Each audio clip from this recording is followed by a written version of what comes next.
In boxing, in fighting, in martial arts, any competition sport, and really any endeavor of life where performance is of importance, your levels of confidence and your mindset is going to be your secret weapon because that's the way to get the edge. If you think about it, everybody is putting in the reps. Everybody is watching game tape. Everybody is watching, their strategy is eating good. So many people are doing all of those things. But some people just have a massive edge. And if you think about it, the biggest thing that creates that is that within your training and everything you're doing, right? You're building up skills. You're building up repetition. You're building up muscle, memory, reflexes, stamina, endurance, skill, power, all of those things, all of those attributes that allow you to fight well. And so you build all of that up, right, to a certain level, like here. But within the fight, your mindset, your level of confidence, which basically means how comfortable you are within the ring, is going to dictate how much you're going to be able to tap into of this barometer of your skill and capacities, right? What percentage are you going to be able to access, right? And that's why someone who's very comfortable, or you when you're like fighting, sparring someone who's, not as good, your stamina, you can go rounds and rounds because you're very relaxed in the ring, right? You're just not tense, your muscles are relaxed. You can slip and dodge punches very easily because your reflexes are on point. Because once again, you're relaxed, right? The person who's the most loose, the person who's the most relaxed, and basically what creates that is confidence, okay? That person is going to win because that person is going to have an edge because of two things. The first thing is they're going to have more access to their own capacities, like I just explained, right? They're going to be able to access their skills, their creativity in the ring, their ring IQ, right? They're not going to be in fight or flight. They're not going to be stifled and inhibited by their lack of confidence, right? They're going to be comfortable. They're going to have more stamina, better reflexes, more creativity, more power, right? They're just going to be accessing all of their capacities in the ring.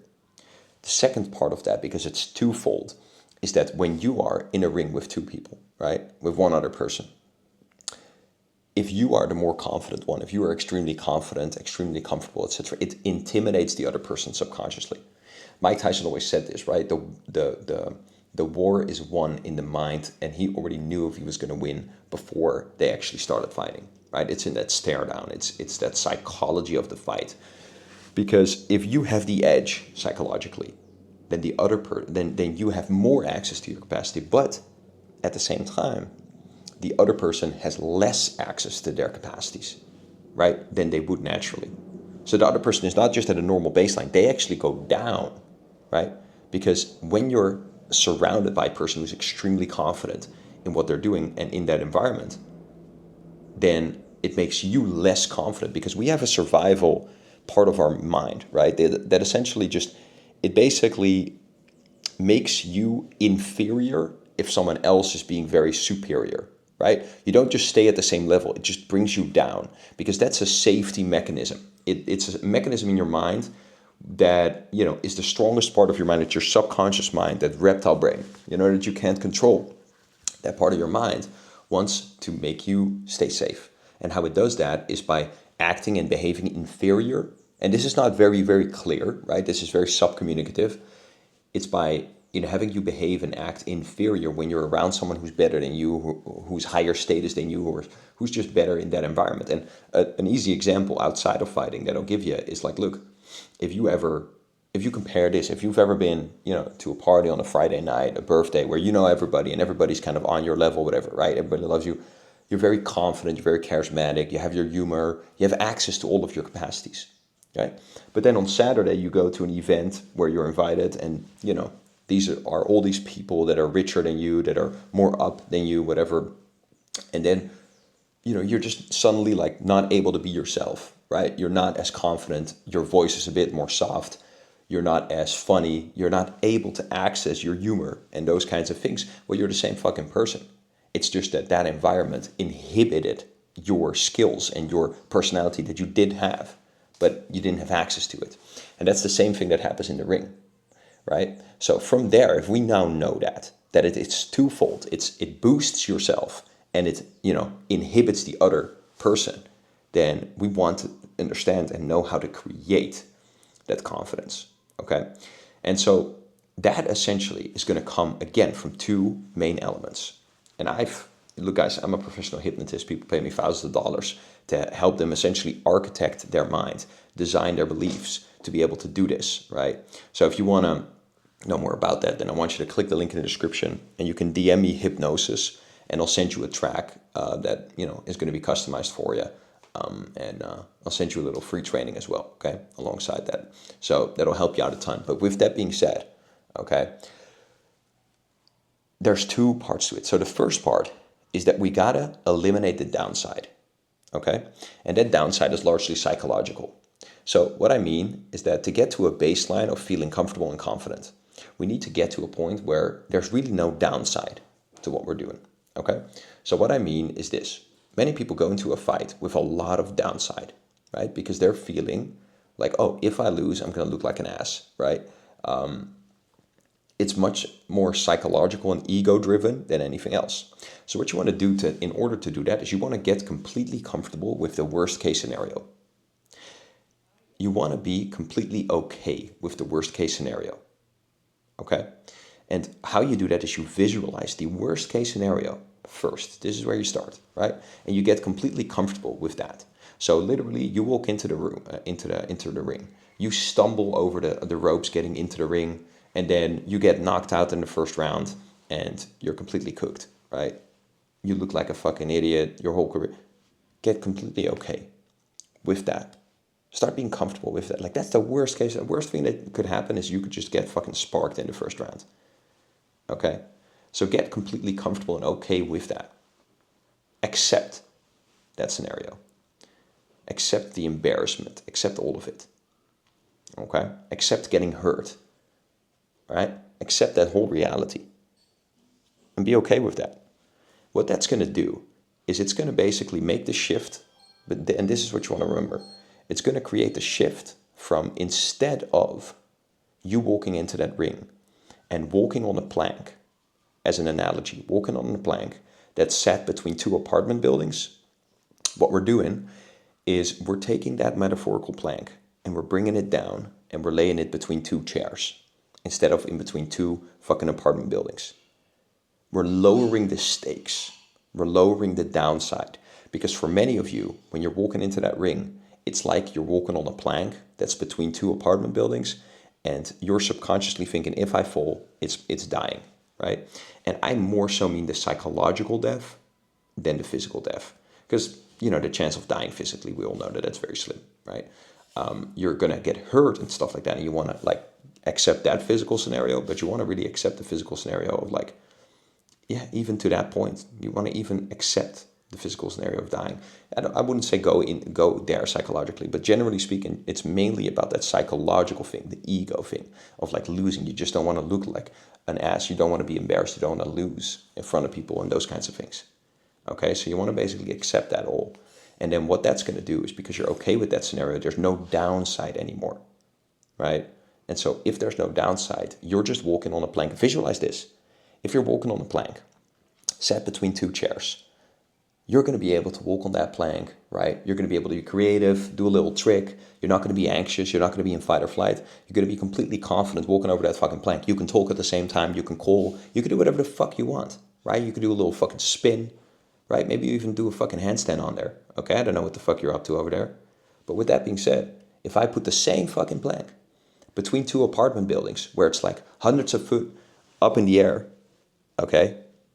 I don't know what the fuck a foot is, okay? I'm in meters. I'm from the Netherlands. With that being said, it's if I do that, all of a sudden, even if it's the same plank, you're not going to be able to walk on that comfortably.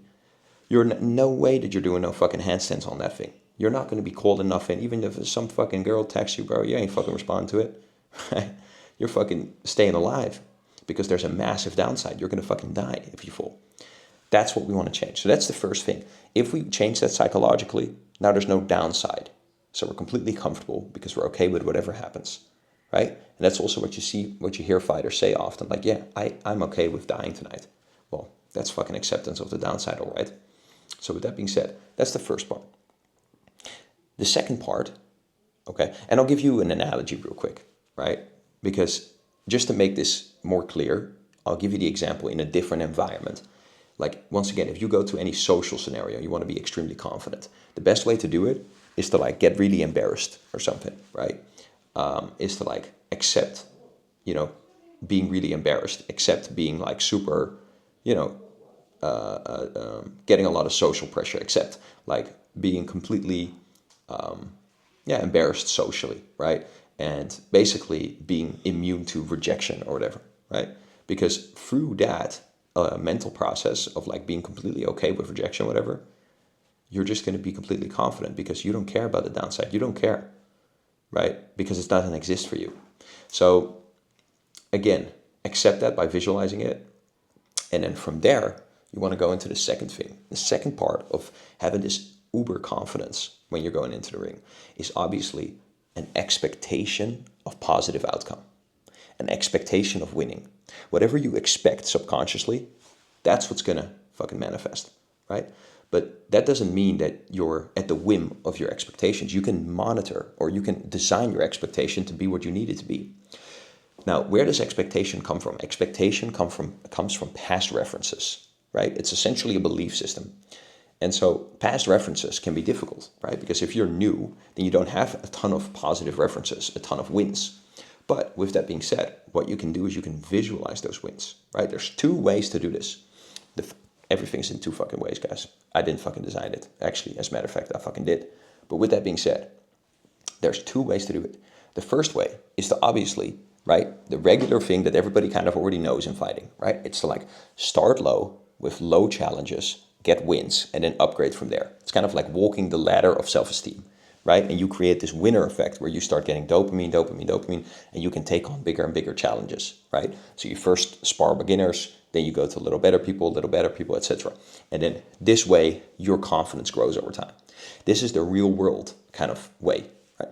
The second thing, though, is by just actually visualizing the things, visualizing the wins, visualizing them, these scenarios, and then your subconscious doesn't know you're full of shit. So it's actually going to accept that as reality. You're going to subconsciously see those wins happening, and then from there, you're going to go into a sparring, and you're going to do it a lot better. And then the third way, okay, I'm actually going to give you three here. The third way to do this, guys, is that you got to understand that you have a subconscious program, and that is based on your experiences, right? So if you don't consciously choose whatever you're going to be in the moment, whenever you're stepping into the gym, sparring, or a fight, you're just going to be whatever your subconscious is from the past. And if the past hasn't been very highlighted yet, you need to change that. So what we need to do at that point is, instead of entering from our regular subconscious program, right, which might be like a 3 out of 10, right, fighter, we need to interject consciously. And we need to just step into the sparring or whatever that may be as that 10 out of 10 fighter. We need to consciously step into it. Now, what I call this is a mental stance shift. Okay, we all in boxing have these physical stances, right? You got Philly shell, you got high guard, Mexican, whatever, all of the different stances. And we all know that whenever you start with boxing, you might be coming in like this, right? Like a fucking amateur. And then your boxing coach is going to tell you, okay, be like this, or maybe be in a long guard, like whatever it may be, right? Those are the physical stance switches. You also are entering any sparring, any gym session with a mental stance. And the mental stance might be, I'm a 3 out of 10 fighter, right? Or I'm an amateur fighter. This is an identity thing. Or I'm the new guy. Or I'm good, but I'm not the best, right? Or I'm a defensive fighter, not an aggressive fighter, whatever. And you want to be able to shift those mental stances. And so you want to understand, what do you need to be? Who do you need to be in order to win? And the question you ask yourself there is simply, if I had already won this fight, like if I was winning this fight, what kind of fighter would I be? What version of myself would I be if I was to win this fight easily? And then you want to consciously choose, before you step into the ring, choose, I am this, right? You want to declare, I am whatever the key word for you is, right?